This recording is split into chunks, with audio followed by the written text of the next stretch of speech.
Suddenly, my parents appeared and started knocking on the car window. "Dad, did someone ask you for something?" "Well, what could that be?" "You're always so stubborn. Just go and convince your husband, James. Say the chairman should be William because it's better for the company and step down. Or else."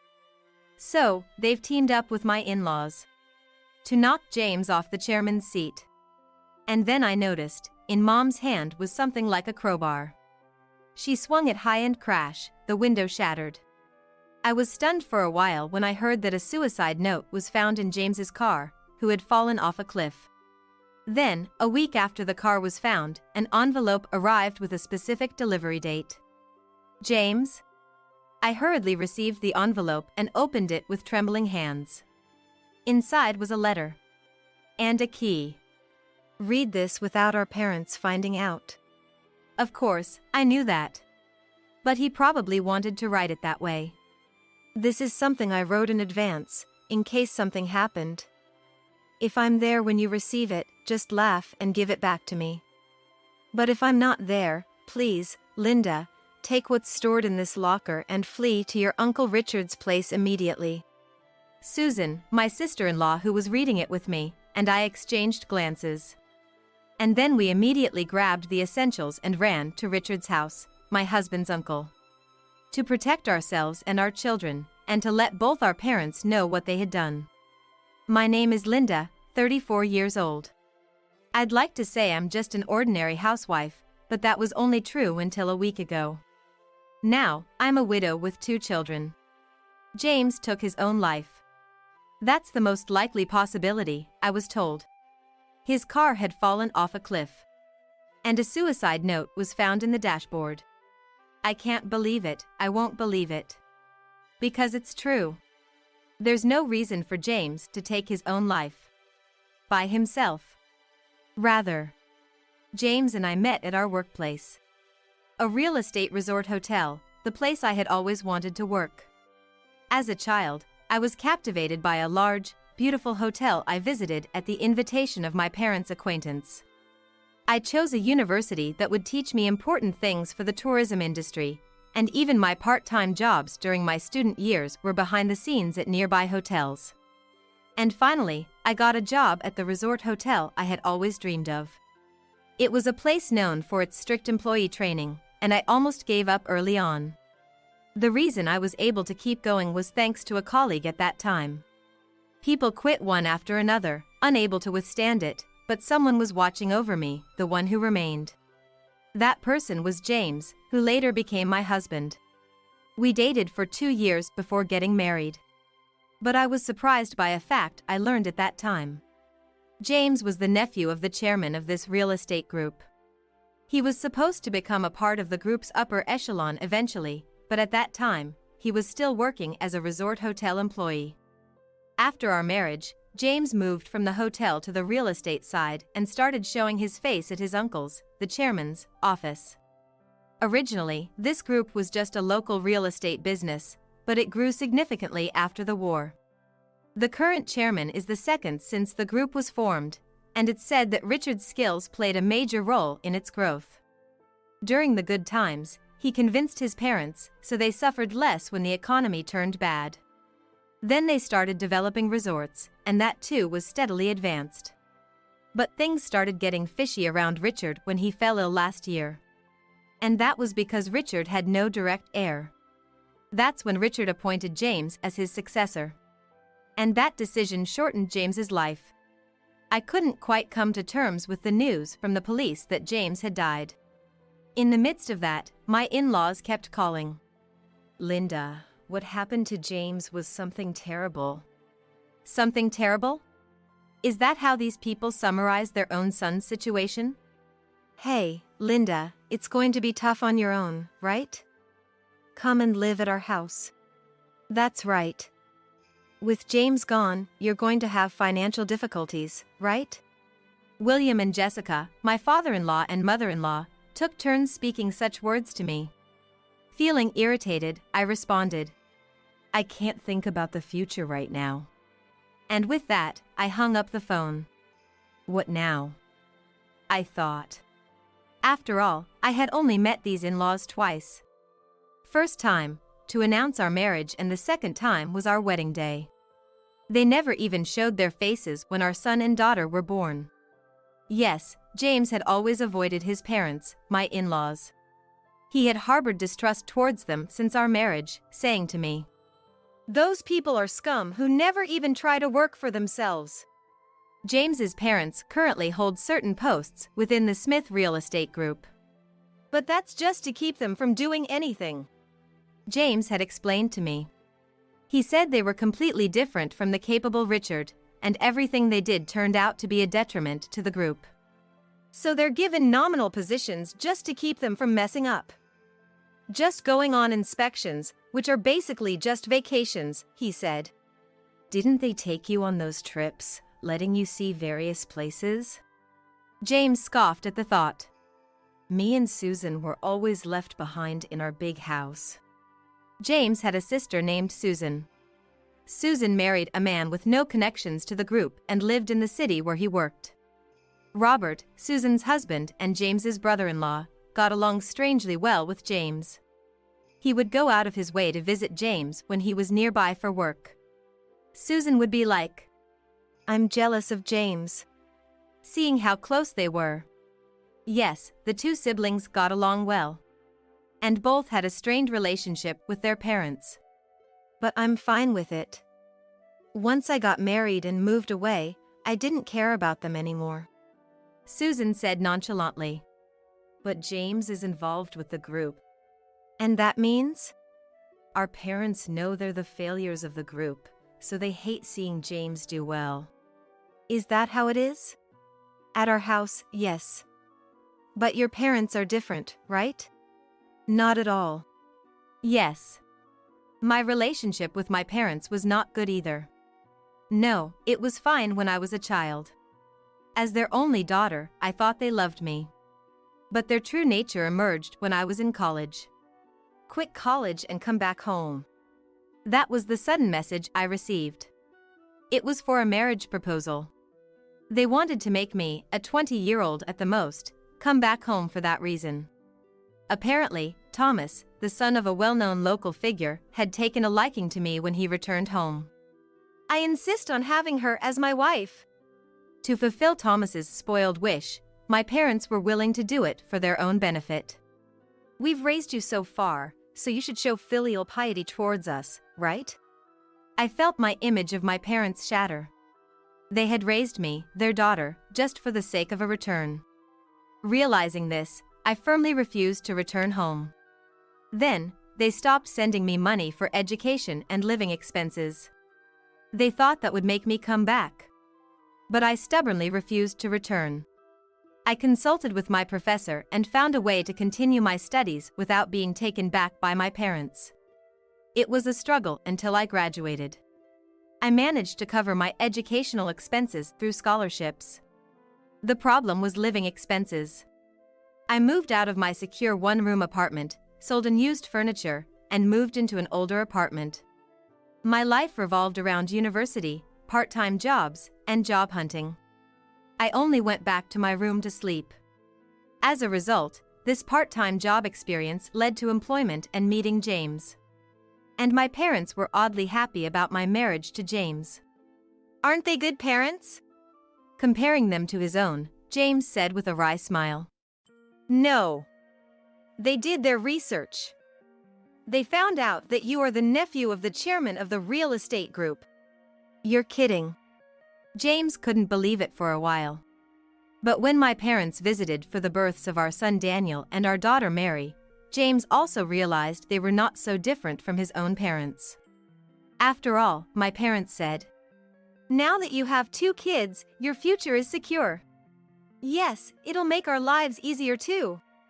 James's smile twisted slightly at that moment.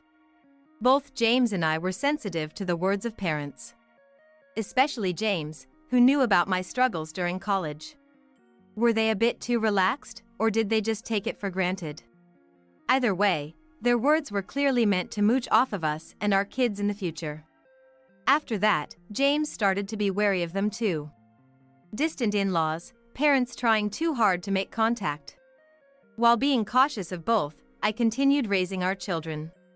Fortunately, with James' current position and salary, we could afford a housekeeper and a sitter. We don't have trustworthy relatives, but we've managed on our own.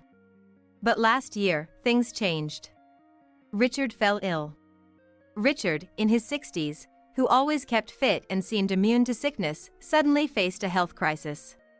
He was in good shape, with no blood pressure issues that I knew of. But an impact he suffered on his head when he was young had now formed a hematoma, pressing on his brain. Emergency surgery saved him, and he was on a good path to recovery with no lasting effects. However, this incident shook the group as Richard hadn't named a successor. Richard himself thought, "I can still keep going."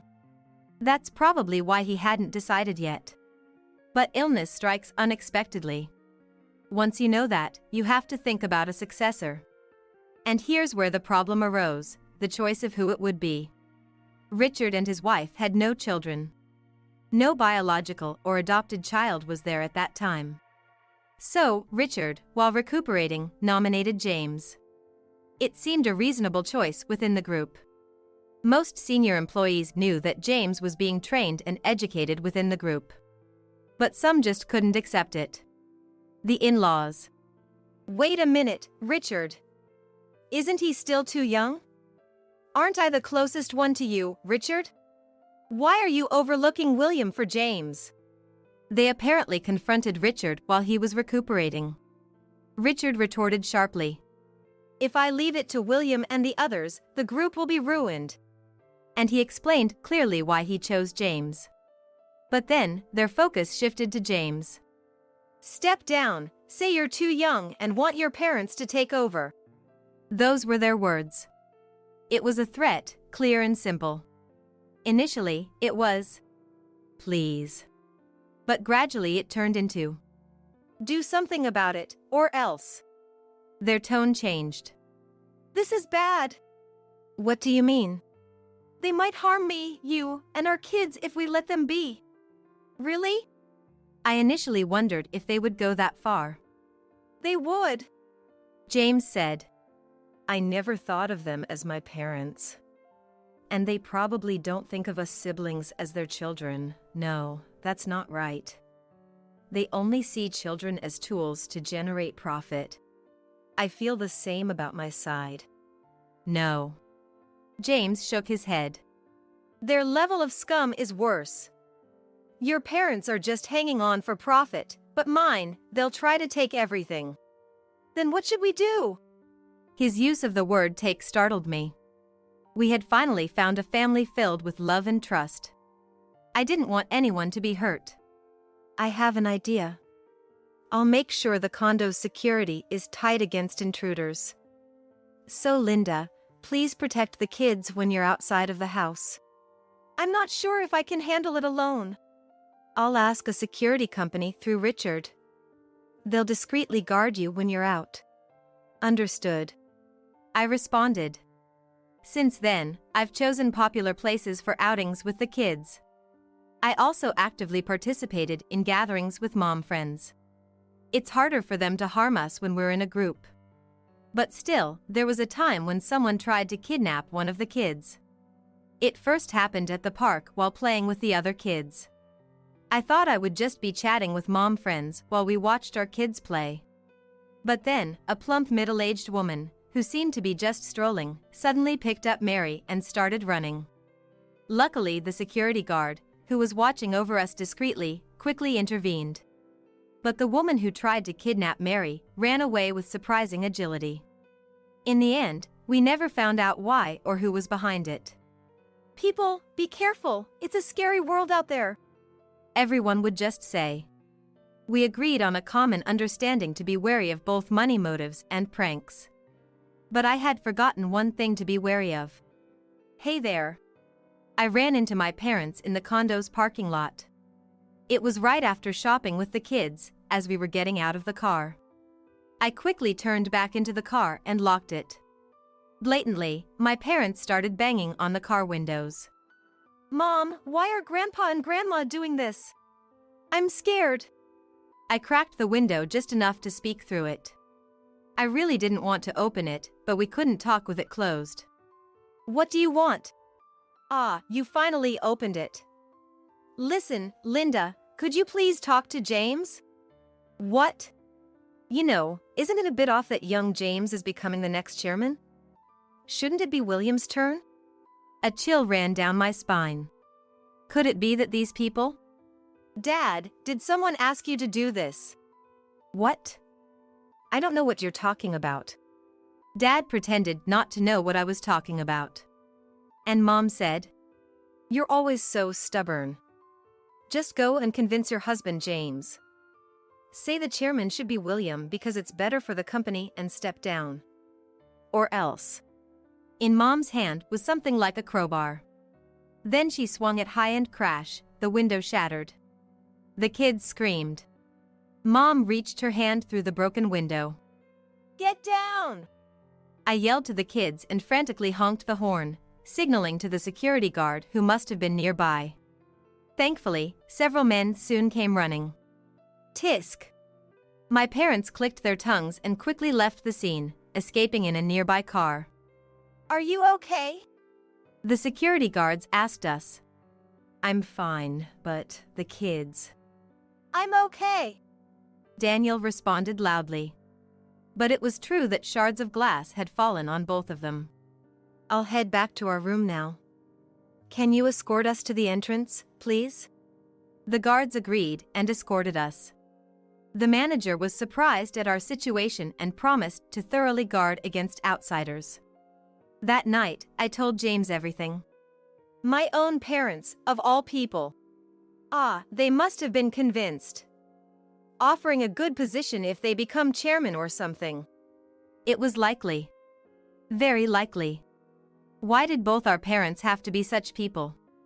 This is seriously bad. I'll go to Richard and ask him to look after you and the kids for a while. To Richard?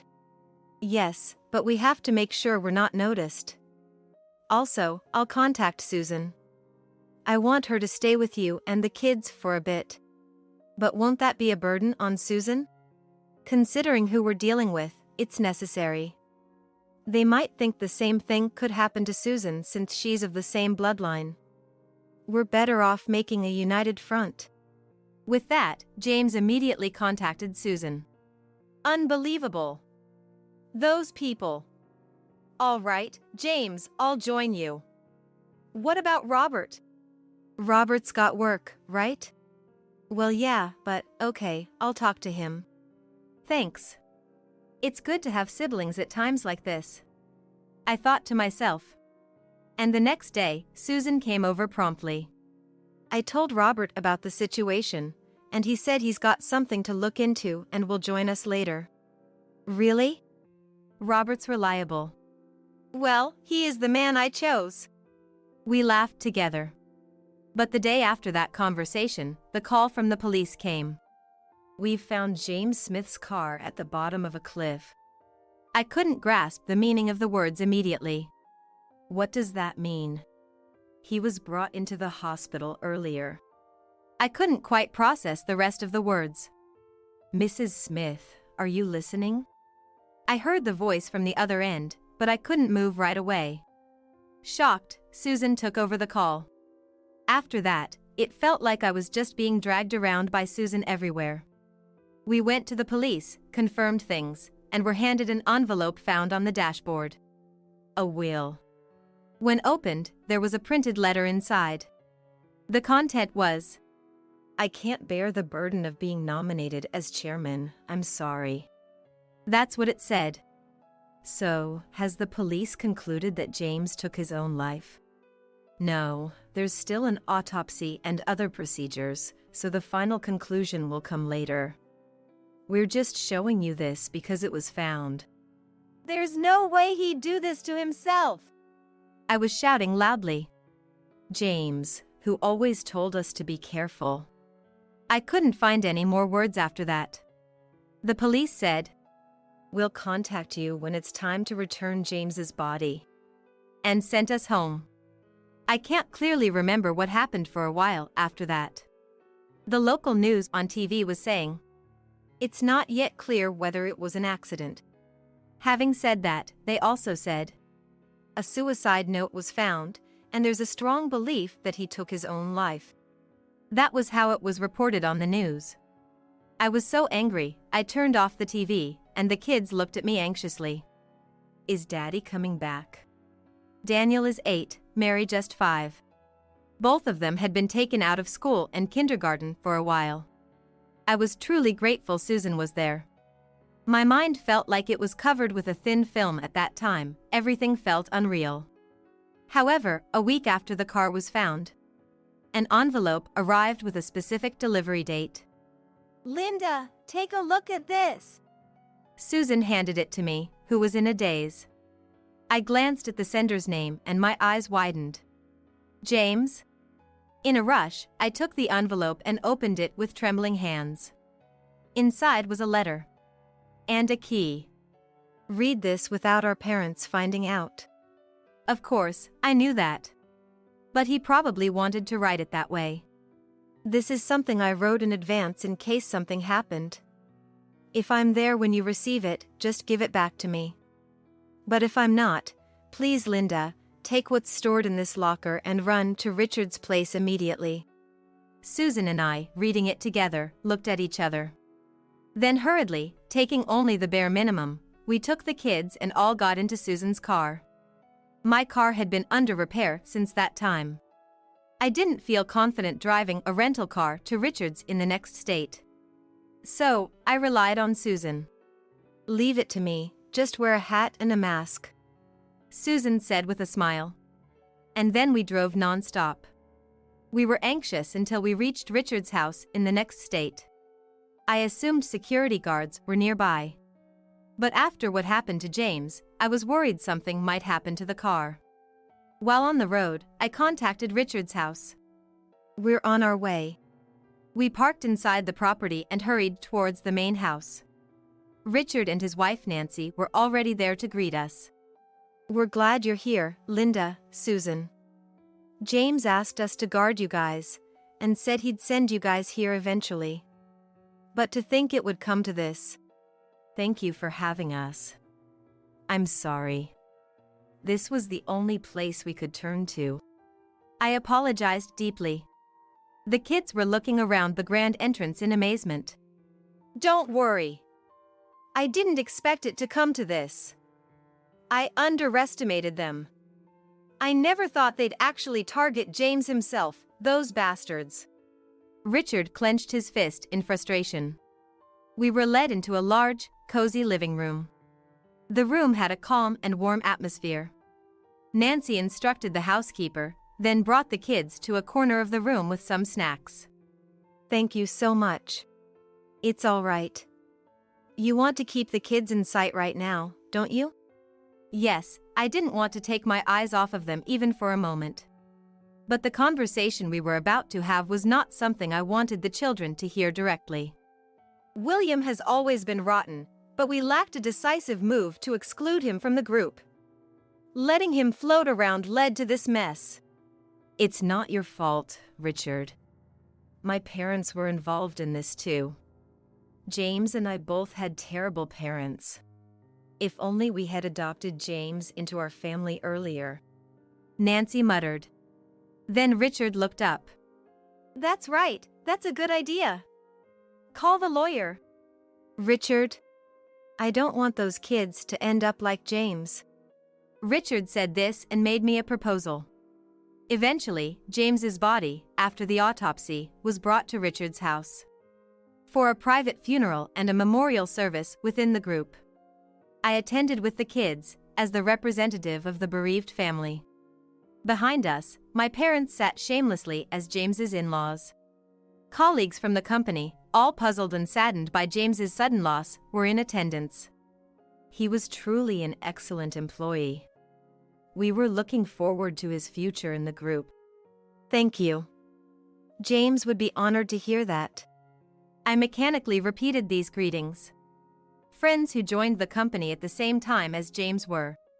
How could this happen? Crying over the sudden loss. Everyone who had personal ties with James was genuinely good. But their parents.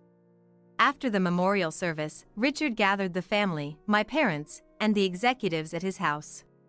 The large garden and halls of Richard's house were crowded with people. Then, someone came running in. Robert! He must have just arrived. Robert came running in, clutching a bag. Sorry I'm late, Susan, Linda. There were a lot of complications on my end. But it's good that the memorial service and the meeting were scheduled for today. It worked out. Robert had a sly smile. I'll return this to you. Robert took out a set of documents and a USB drive from his bag. Is it all settled? It was from the locker indicated by the key we received earlier. After leaving in Susan's car, we met up with Robert, who made copies of the documents and the drive. You've given the copies to our lawyer, right? Yes. That's good. We really needed the originals here. I nodded vigorously. At the meeting that started, Richard spoke in front of everyone about the incident, expressing his regrets over losing James, the successor. Then, when he paused, Richard continued. It's a real shame. And I think there's one thing I was wrong about. Richard called me and my two kids forward. The kids, understandably, looked frightened and almost tearful amidst the row of adults.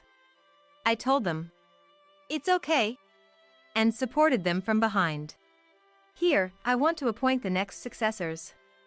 My new children, Daniel and Mary. They are James's children, but I have adopted them. The children? The crowd murmured. Many might be surprised. But I believe this tragedy occurred because I left James as just a nephew. Right? At Richard's words, all eyes turned to my in-laws. Richard, what are you saying? Should I say it here? Yes, go ahead. James took his own life, right?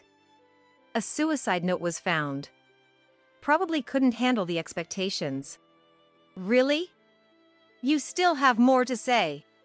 Yes. And these children as Richard's adoptees? Putting unnecessary pressure on them again? Well, they are William's grandchildren, so maybe they won't feel that much pressure. Ugh. William's face twisted. Actually, James didn't take his own life. Richard declared firmly. The crowd stirred. What are you saying? The note was found in the dashboard. No media outlet reported that it was found in the dashboard. That's when Robert spoke up. May I? He asked Richard for permission to speak. Please, go ahead. Meanwhile, William was visibly struggling. But if it was found in the car, then... That's just it. We haven't leaked anything to the media. Or perhaps, William, you weren't really interested in my affairs. Saying this, Robert pulled out a police badge from his suit pocket. Yes, Robert was a detective in the state police where we lived. Ugh. William choked on his words. Did he really not realize? I was genuinely astonished. Indeed, Susan had said, "We haven't been in touch since he got the job." So I have heard about it before. Even when they got married, they only reported so. But shouldn't one at least be aware of the other's profession? That's just the kind of person he is. Susan's whisper was quietly heard. I could only provide crucial evidence for the investigation, being an insider.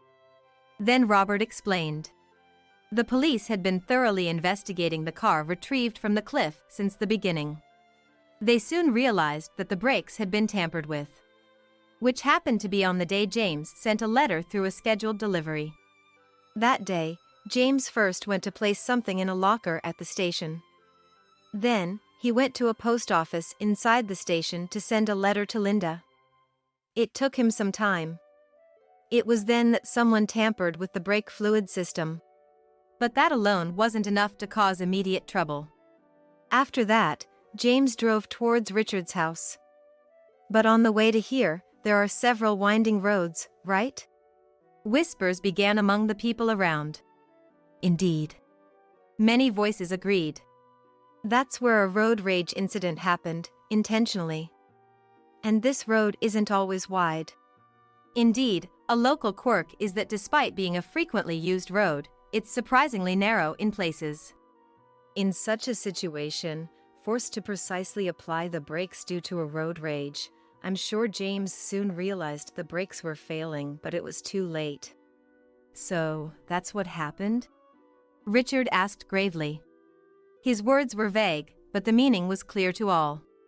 Yes. And the police have identified the road rage driver from James's dashcam and have already apprehended him, Robert said, smiling wryly at my in-laws. But what does that have to do with us? The road rage participant was just a hired hand. The direct employer is still unknown. However, William, you and your wife are facing separate charges. Separate charges? Yes. For the embezzlement you've been committing for years. James had been secretly investigating this matter. This is the evidence. Suddenly, multiple projectors operated from somewhere lit up every wall with various documents. We will now arrest you for this embezzlement. Then, the back door opened, and police officers entered. And one more thing. Robert glanced at me, then turned to another direction. You there. What, us? My parents hesitated. You're being arrested for damaging Linda's car. But that's just a family matter. Mom protested. I turned to her, asking sharply. A parent who breaks a car window with a bar? Indifferent to glass falling on their grandchildren's heads? I glared with all my might and said, You're not parents. My parents slumped back in their seats. Afterward, my in-laws, arrested for embezzlement, confessed to planning James's death during questioning, adding to their charges. My parents were also charged with aiding in their plan, in addition to property damage.